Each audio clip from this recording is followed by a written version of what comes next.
Hey guys, welcome to Wave. We talk about a lot of interesting concepts related to long term investing in cryptos. If that interests you, then like and subscribe to our channel. In this particular episode, we'll talk about something very interesting. Before that, let's look at what's happening to the prices in the cryptos. It's a bear market. From Bitcoin to all other tokens, everything is in the red. Right? Most are in the red. Okay, there's a few in the green, but most are in the red. And what does that mean? What does that mean for you as an investor who's already invested? Yeah, it's a bear market for you. What does it mean for somebody who thought they missed the bus a few months ago, but uh, you know, uh, and thought they didn't invest at the right time? Well, for you, it's a sale. Why am I saying that? Because every token is right now at least 50 to 70 to 80% down, and it will go down even further. Right? The next 6 to 8 months is going to be a down round. Why is that? Because the Fed has just increased their interest rates, and they have a trajectory to increase it even more. That means that liquidity will get sucked out of the markets, both stocks and cryptos, and unless projects have fundamental value, most of them will crash, and that's pretty much all of them. From Bitcoin, everything has been crashing, and it will continue to crash. Right? It will continue to crash. The token that we are interested in today is Decentraland or Mana. It's 70% down. Mana is a metaverse token. It is today trading at about 96 cents.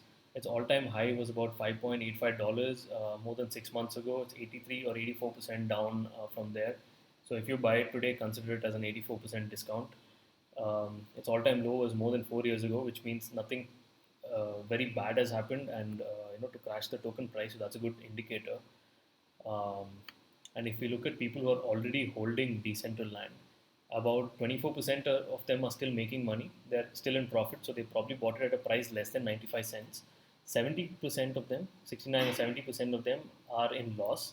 It means that they must have bought it above the current price. That makes sense because if you look at holders' composition, only about 30% of them bought it more than a year ago, and more than 71% bought it in the last 1 year. Right? And hence, it makes sense that prices are, people who are holding it are at a loss today. Now, what exactly is Decentraland? So, Decentraland is a metaverse token. Right? And what is a metaverse? I've linked a video in the description. We had spoken about what a metaverse is, how will it look like, and so on. You'll probably see a link flashing on your screen as well. You can watch that video to figure out what a metaverse is. Now, Decentraland has been one of the oldest metaverses. It has land, avatars, and everything that a metaverse needs. It's been collaborating. It's founded by two Argentinians.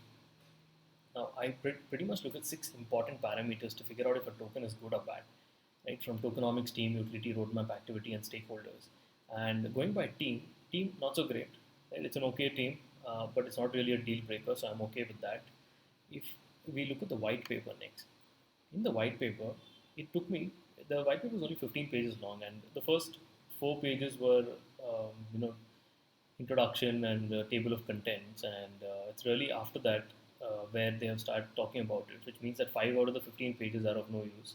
Only 10 pages is actual content, and they have described the architecture. They have described how Decentraland has evolved from what they call as a Stone Age and Bronze Age to Iron Age. Has how different layers, the communication layer, payments layer, and all that is coming together. In fact, one of the highlights that I of this white paper for me was they spoke about how they're dependent on other tokens like Filecoin or Ethereum name service in the future.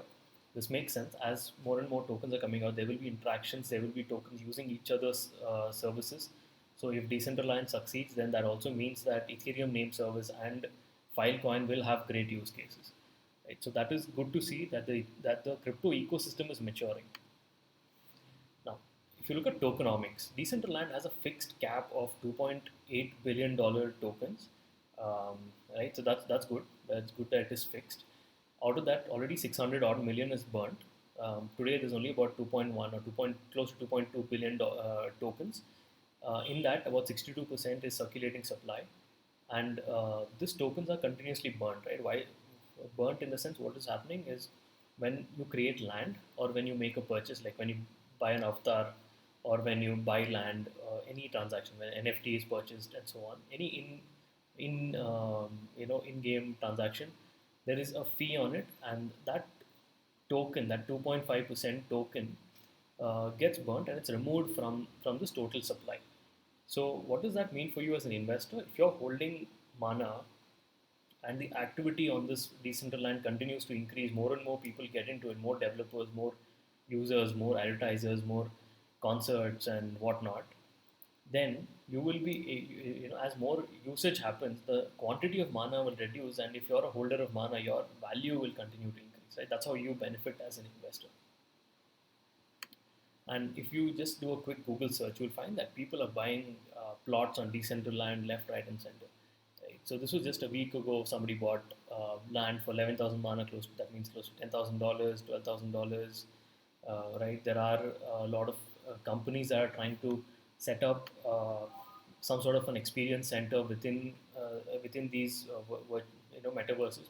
An Asian billionaire who's based out of Singapore. He owns a large hotel group, and he has purchased land on both Decentraland and Sandbox, which is another metaverse, to build sort of an experience center for his guests to buy NFTs to interact with each other. So there are some activities, or there is something that is planned and that's going on. How good is it? We'll figure that out. Now, team, not so great, but not deal breaker. It's fine. Tokenomics, it's good. Right? Stakeholders are fine. You have advertisers, you have investors, so stakeholders is fine. Roadmap is good. It could be better, could be more detailed, and the problem especially could be better defined, but it's okay for now. They've been implementing it, so I'm happy with that. If you look at activity and utility, does it serve a purpose? Yes, it does. Activity, is anybody using them? We'll find out that. And just to give you another, third-person perspective, even rating agencies, like there's an aggregated rating where team score, project, ecosystem, even they're rating it about 3 or 4 for each of these parameters.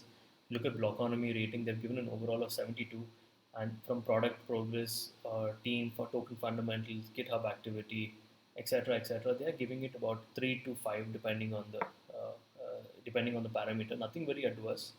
GitHub is at 5, which is good, which means that a lot of activity is going on. So this is probably a project still in pipeline, still being built.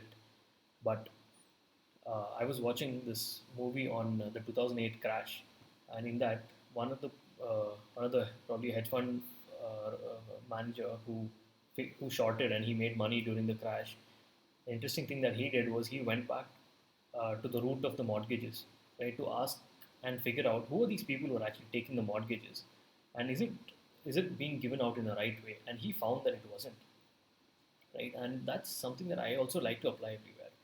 To first go and see who can you use it, right? Like for instance, I'm right now on the Brave browser. This is from the BAT token ecosystem. Uh, I've been using Brave for the last 2 3 years, which means that Brave is good. It has a use case, a real world use case. So if you can go to decentraland.com and you can actually log in, either connect with your wallet or log in as a guest and continue. And I can tell you that you need a good hardware to actually be able to do anything on that. It's very slow, it's very buggy. So that means huge friction for anybody to get in and start, going around in the Decentraland. And this is reflected in terms of number of users as well. If you look at Axie Infinity, which is another Decentraland, another metaverse token, a gaming token, it has users in villages of Philippines, right, where users are playing it on a phone. So they have a daily, even now after the hack as well, there are still more than 107,000 users per day playing on Axie Infinity, which is still good. Compare that to Sandbox, which has about 1,000 users a day, and Decentraland 978 users a day. It's a joke. And if you look at prominent games like Counter Strike or Dota or PUBG, these tokens are an absolute joke. They, the mainstream games have like close to 800,000 or more than 500,000 users a day, and Decentraland and Sandbox is struggling to cross 1,000 users a day. And this makes sense because of the kind of hardware requirements that are needed for this. So for metaverse, you need two things. One is the software, one is the hardware. The software development is probably going on in terms of all these games and all these utilities being built. In terms of the hardware, you need a VR headset, a haptic suit, and an omnidirectional treadmill. Now, what are these? Let me show that to you here. This we also spoke about in our previous video. You can watch that. But for any immersive experience, for you to feel that you are part of the metaverse. It's it's you can touch and feel. You can feel climate. You can actually feel pressure and pain and the close immersiveness of the experience. For all that, you need these kind of uh, these kind of hardware, right? What you see here is an omnidirectional treadmill with a VR headset. That is needed, and that today costs about $30,000. Not really great for average users. This will take a long time before it comes into the market. So at least 5 years, I would say, it's going to take, and hence when you look at user statistics, it's like 29 users in the last 24 hours. Right? Let's look at historical data. It is like I don't the highest it's like around 30, 35, 40. The highest it's ever been is probably over here where that's like 600 or 700, right?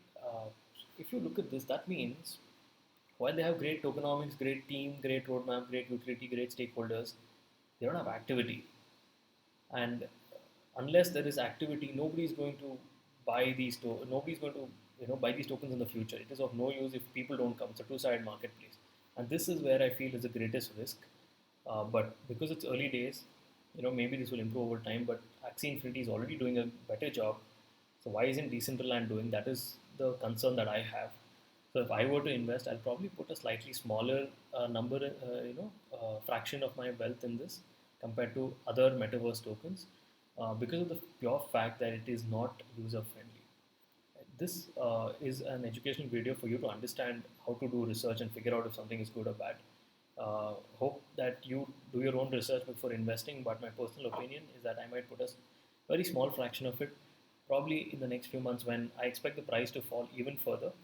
Right? Probably it might come down to about 50 cents. That's probably when I would think of putting some money into it. For your decision, please do your own research.